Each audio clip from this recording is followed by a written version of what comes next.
So in the center we have the Two of Cups reversed, and I pulled an extra card on, I won't say accident, because I don't think with readings there's no such thing, and the Guide, which is also known as the Hermit, and they're both in reverse. So this is, when we have the Two of Cups, a lot of people believe that it's only about love and it's only about a relationship, but it's also about contracts with others, that you value and respect. And so when it's in reverse, it could be that there's a possibility for a break in contract. So that could be a divorce, but that could just be also, that, if you were living with a roommate, they might move out, or you might be moving out, and it's just a break of that contract, So think of the contracts that you have with someone, and just think of like how solid it is and how strong it is right now in December. We do have the Guide in reverse, so I feel like there's something that's hidden that you don't necessarily know is happening. Okay, so that could be why you end up breaking this contract with someone and going separate ways, is because you might find out that something was going on that you didn't know about, and it changes your feelings towards that individual.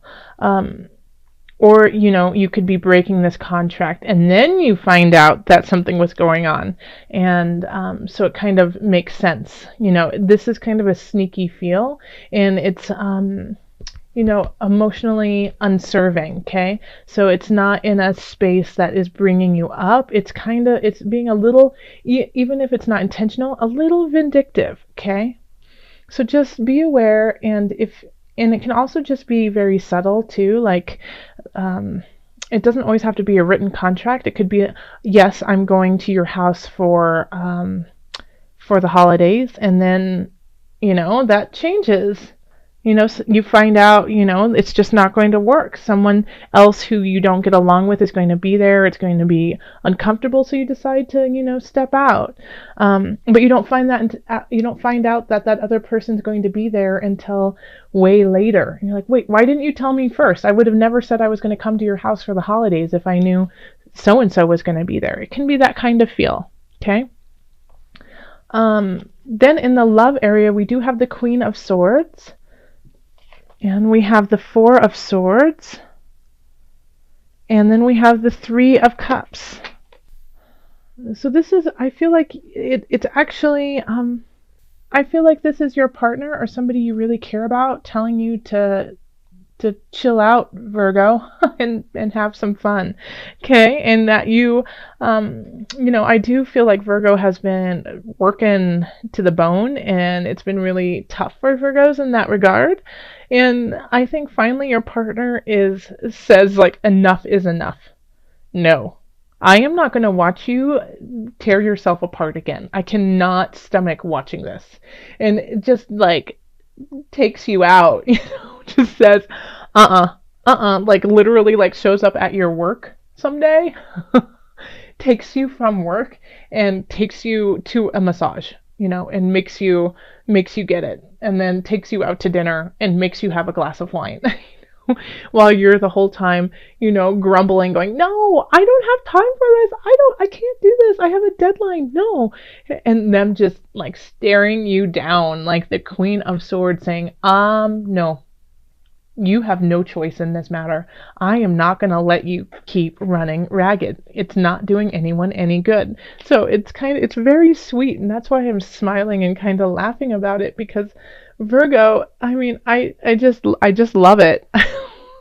I love that. Like, you have to literally get forced to have a good time. Okay. And you will appreciate it in the future. Okay, and be like, gosh, I am so lucky to have that person in my life who recognized that I was at the end of my rope, and that I really did need to relax and eat a piece of cake and celebrate life, and that all is not lost. Okay, so be thankful for that. Okay, and now if you don't have a partner and you are single, I feel like this is a friend. This is a friend who's going to come in. Or it could even be yourself being like, nope, enough is enough, sorry, and then just like turning on your heels, walking out, and greeting the world with joy and laughter, but recognizing that you have to take this break. Because I feel like I should name this the Virgo card, the Four of Swords, because I've been getting this for so many Virgos in so many different readings. So rest up and have fun. In the career sector, we have the Emperor reversed, the Four of Wands reversed, and then the Two of Swords. Okay? Now, in the love sector, we have the Three of Cups, which I often correlate with celebrating with friends and people who we love, and for just to celebrate life. There's nothing special because everything's special kind of feeling.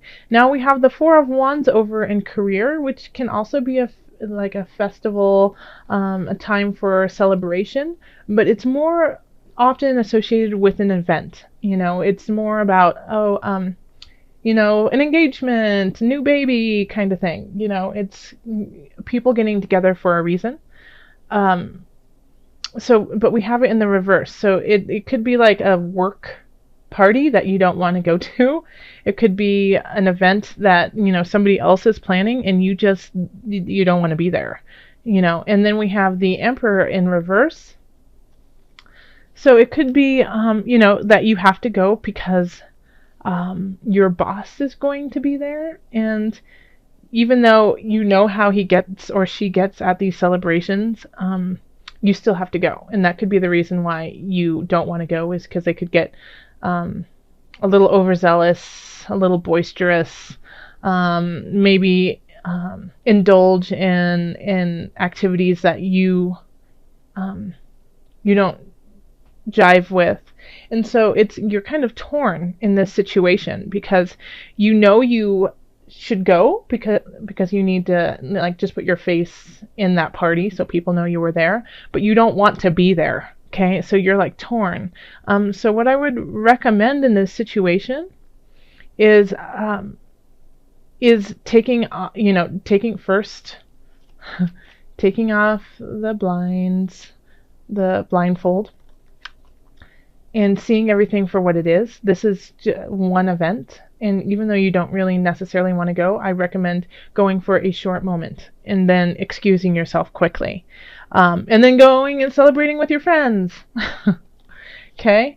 So, if you can figure out a way to get out of it completely, then absolutely do it. But, when the Emperor is in reverse and doesn't get his way, it's not pretty. It's a temper tantrum. It's vindictive. It's out to get you, and I just don't feel like you need that kind of energy with you. Okay? So even though you don't want to go, it might benefit you just to step in and say hello and be like, oh, I gotta go, gotta pick up my dry cleaning, kind of feeling, oh, let's just go. But just make sure that you show up for a moment. In finances, we have the Ace of Wands, and then we have the Six of Cups in reverse, and we have Temperance in reverse. Okay, so financially, you have something that's starting that you are excited about. It's like, there's something that is here. There's something worthwhile, and I'm ready to explore it. But it still has like kind of a dicey feel, and you're not ready to share it with everyone around you, because you just don't know if it's really going to help out your finances truly in the future. So it's kind of like you're sitting on the fence looking at it, not sure if you're going to jump. And that's okay. You need to check it out. You need to see how it's going to benefit you, because there's something in your gut that's saying, I don't know. I don't know if this is going to be financially lucrative for me. Okay. And so that's why you're kind of holding back. And so if you can look at this new beginning, this new choice, and see how you can maybe maneuver it to make a positive, that would be wonderful, because there's an element there that is very, very intriguing, but it just lacks in balance with your life, okay, and balance with those you care about. And it's something that you're not you're excited about it, but you're not sure you want to share it with others. So that's always a concern, and especially since I have Temperance in reverse, it just feels a little out of whack and a little out of balance of who you are and what you're trying to do with your life. So I would definitely question this. I would question this and see if it's something that you truly want to do. Also recognize that in December we do have Mercury retrograde happening, and I know everyone rolls their eyes and goes, Mercury, but this is energy that you need to be aware of and use it for self-exploration. And that's what this is about. I would not make a decision on this at all. I would just let it percolate for the time being, at least until mid-January. If you can wait to make this decision until mid-January, then I think things will be much clearer. But this financial idea, so I feel like it might be linked to work, that you're getting offered something but you're not 100% sure about it, then just if you can wait it out, the longer you can wait it out, the better. In health, we have Six of Swords, we have the Ace of Swords, and then we have the High Priestess reverse.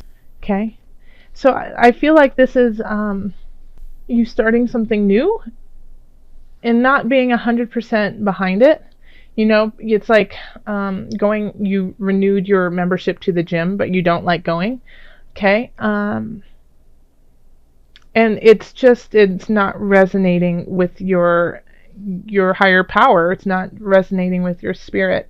So I think it's time for you to veer onto a different course and really think about what you need to do to be healthy. It might not be that easy peasy, let's go to the gym, go do the machines and then go home. That just might not be cutting it for you, and you can feel it in your soul.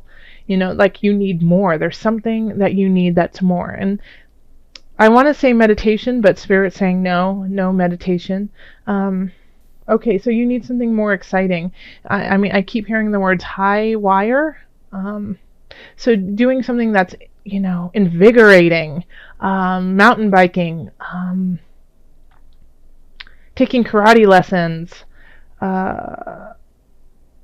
what else? Things of that caliber, something that gets your heart rate up, but also kind of builds that excitement in you. You need that to feel your spirit. Like you feel like your spirit is just a little muted right now. It's not, you don't feel so connected to your spirit. And I think that is going to be a way is to, wake it up. You need to wake it up. It's not about the yoga. It's not about meditation, which I love yoga and I love meditation, and I believe that everyone should do it in some way that is their own. But along with that, you need to go kick some butt, Virgo. You need to go and light that fire and do that, and get close to the earth, grunt, feel it in your muscles and your bones. Get deep within that. Put the mud in your mouth and the warrior paint on and go. Yeah, that's, I think, what will cause you to find your spirit and awaken health that you've never known. Oh, perfect. Archangel Michael. Look at that sword. Whoosh, slice and dice. Okay. You're working very closely with this powerful archangel who's protecting and guiding you through this situation. Okay? So Michael is no joke. He is willing to, slice out what is no longer needed. This is the warrior of warriors with love and grace on his side. Okay? So this is very, very powerful energy that is happening for you. And so this, I think, will help you push through in certain regards. Okay? It's Archangel Michael cannot happen without being well rested and enjoying life, and so that you can recognize what it is you are fighting for. That's it. Okay? You need to rest and enjoy your loved ones and everything that you are doing so that you have a reason and an impetus to continue on with everything else. So that these choices will be clearer, so that you understand that sometimes you have to be a little uncomfortable in your life to make comfort happen in the future. Okay? So this is Archangel Michael. So when you feel lost, when you feel like it just doesn't make sense, nothing is coming together, I don't get this, Archangel Michael will be there and help guide you to your answer. Okay, so also I'm going to pull from the Animal Spirit Knowledge cards. So we're just going to call on your spirit animal this month. See what animal is guiding you and helping you find your animalistic roar here, you know. I'm curious to see what is pulled for you, Virgo. Yes, the wolf, pack animal, intuitive, creation, healing, purification. Yes, this is actually my son's favorite card out of this deck. You know, he pulls it all the time. So this is about creation, healing, and purification. Though, I mean, just think of the wolf. Think of how they are connected with one another, and they are connected with the earth. How intuitive they guide their way through life. How they kill to stay alive. They don't kill for the sake of killing. They kill for protection. So letting go of things that no longer serve them, cleansing themselves of this angst and anger so that they can work together to create something stronger and better. Okay? So let's see if there's anything that there's a whole saying on the back of the wolf, but I won't read it to you because I want you to kind of think about what it means to you. But I will... Okay. So yeah, the wolf is seen as a villain, but the wolf is not a villain. It's just doing what it needs to do, and it doesn't always, you know, toe the line with everyone else. But it's staying alive in a very clear and beautiful way. You know, it's, you know, a wolf nurses the two heroes and restores their strength. They care for their kind. They care for, you know, everyone in their pack. And guess what? Humans, well, we've got a huge pack. Okay? So it's time to care for each other and care for one another and do what is best for all of us and not just for the select few.